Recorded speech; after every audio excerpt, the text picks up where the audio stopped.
Okay, hello and welcome everyone. Welcome to JFD Brokers Traders Tea Time with me, Darius Luchauskas, where we're gonna have a look at the markets at certain levels, just a few minutes before the U.S. opening bell. Before we continue, please have a read of our risk disclaimer here. So JFD Brokers offers exclusively consultancy-free services. The content of this webinar does not constitute investment advice or investment recommendation and does not in any way constitute an invitation to acquire any financial instrument or product. So I'll just give you a few seconds to read the rest and we can continue.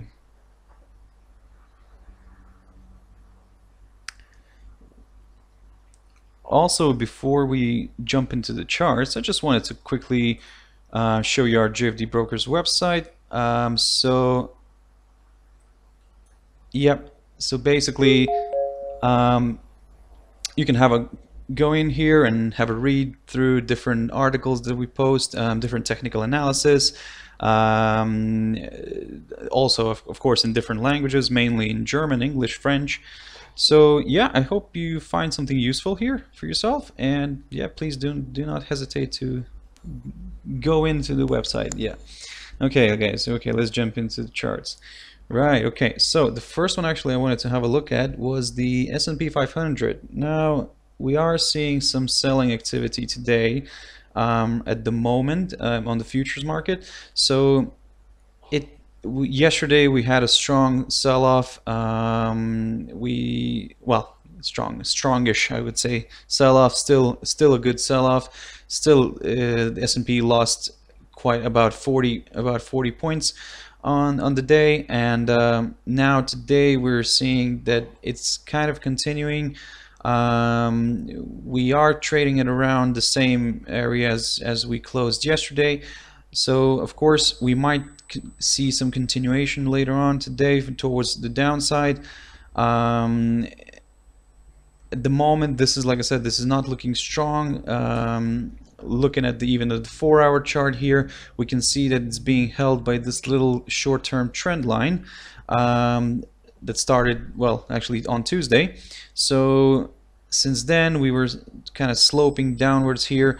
We are below all the EMAs on the 4-hour chart here. Now, even though we've got this strong 4-hour candle forming right now, what we need is a good break above this trend line here. So if we get a break above this, we might see some maybe higher levels being hit. Still, this important 2754 area is still here on the table. If we manage, like I said, if we manage to break this trend line and we'll go, well, if we'll manage to break this trend line, and we'll probably will go higher. Like I said, the first resistance level that it will be the 2754 area, and this one's going to be a key one to watch, because like I said, if it will start seeing breaks above it again, then maybe it's going to go back higher. Now, an interesting one here, maybe somebody could say that it looks like something like a channel here. So if you draw something like this, well, kind of channel, kind of wedge, but yet more like a channel a little bit. So maybe this is it, but to be honest, it's quite we're not going to draw what we want here, so we're just going to connect these points here, and we can see that there is this bullish wedge formation forming, but well, bullish, upwards moving wedge formation. That's this way I can say. And if we start seeing breaks below this, then definitely this market wants to go lower. Initially, the support level here that we're watching is 2682. We've mentioned this one in the previous couple of videos ago. If we start getting a break below this area, the 2682, then this is opening the path towards lower levels, maybe even the test of the previous lows here at 2530. But like I said, at the moment, it's at an interesting spot. It is between the 2754 and this little trend line here. So keep an eye on this one. Watch out for breakouts on this one. And yeah. Okay, and let's have a look at one of the that I really wanted to have a look at is Crude. Crude is, this is a daily chart, by the way, guys. So a few days ago we were covering this and we were still within this veg formation, but like I said yesterday, we managed to break it nicely, strongly, and now we're moving lower. So on the day, if we're going to be looking at this on a daily, from the daily perspective, then we've got a strong, nice level of support here at around 100 EMA, and that's around the 59,900 area. So watch out for this one, of course. We can see that it's now kind of trying to bounce off of this area right here. Let me just highlight that for you guys quickly. There we go. This is the one. This was the low from the 22nd of February. It kind of slightly didn't touch it, so it had just a few more pips to go until it would touch it. But now, so you can see it's rebounding a little bit. Maybe this is a 4-hour chart, so this 4-hour candle, it might still form in the bearish zone. So watch out for this one level. If we'll start seeing breaks below this, the 6680, 6700, if we'll start seeing breaks below this, it's opening the path towards lower levels. On the upside, if still we're looking at this 4-hour chart, if we'll start seeing moves above all these EMAs, then we could consider some more upside, but at the moment it's not really looking good. Okay, so let's have a look at some of the pairs. Yep, the euro, let's look at the daily. We can actually get rid of this maybe trend line here. So it's on the move downwards, and a couple of weeks ago, well, actually a week ago probably, we were noticing that it's kind of forming this double top here, and at the moment it seems that this is confirming it. We are looking for some more lower levels being met, especially the 12900 area. The 12900 is going to be a key level to watch here, because this has been the high of 2017. It tested it in January again. We can see it here in the beginning of January. Tested it, moved lower a little bit towards the 21 EMA, and then broke through it, just kind of rushed through it. So like I said, yeah, it is an interesting level to keep an eye on, the 12900, approximately around that area. And yeah, like I said, we might get to this area soon, unless we start seeing big reversals right now suddenly in this pair. If we get let's say above the 122 area again, watch out for all these EMAs, and they might hold the price a little bit. So also, if we draw like a trend line here, we can see that even if the price is going to reverse, we need to watch out for, let me just highlight this. Yeah, there we go. So we need to watch out for this area around here. Now, if let's say if we get a reversal back up, probably we'll have the 50 EMA approaching around this area. So it's a good one to watch out for. If we get a break above this little trend line that started here on the 16th of February, then we'll probably will consider higher levels.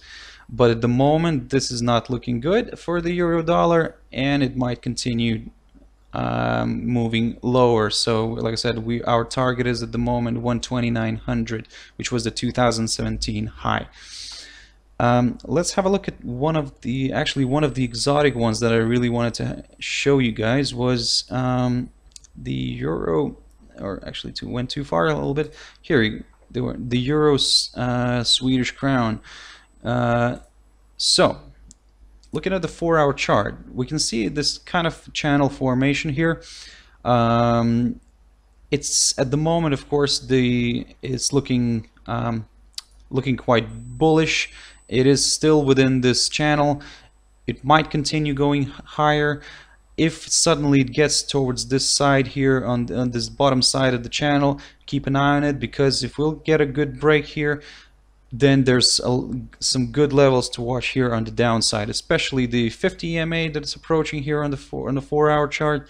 Another one would be this high here, the high that we had on 9th of February.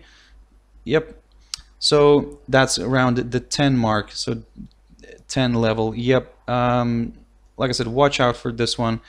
If we suddenly get a break below this, then the target is towards the round number of 10. It also can act as a psychological level for this one. Let's have a look at the CAD. We had, well, this is a busy day today for USA. A lot of news coming out. We just recently had the initial jobless claims that came out better than expected. Also the core PCE price index that, well, it came in line with at 1.5% on year-on-year basis. So, and also we've got the Jerome Powell testifying later on today. Well, actually probably in about half an hour, something like this.